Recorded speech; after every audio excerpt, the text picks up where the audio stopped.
काय आहे की मी पहिल्यापासून जेव्हा मी आमदार होतो त्यावेळी ही मागणी केली होती की मराठा समाजालाही रिझर्वेशन द्यायला पाहिजे होतं।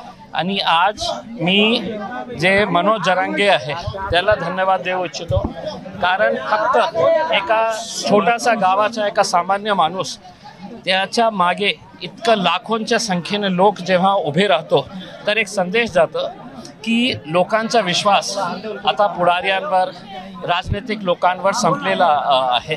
तो एक सामान्य माणूस होता का त्याच्या मागे लाखोंच्या संख्येने लोक उभे राहिले, त्याची प्रामाणिकता होती, त्याचा ऑनेस्टी होती, सिन्सिअरिटी होती की मला माझ्या समाजासाठी काही करायचं आहे।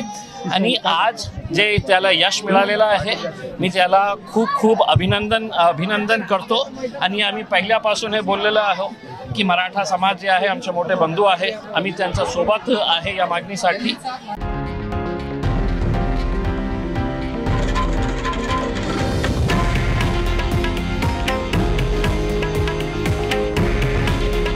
हे आहे देशातील नंबर 1 न्यूज नेटवर्क आणि आपण पाहत आहात TV9 मराठी।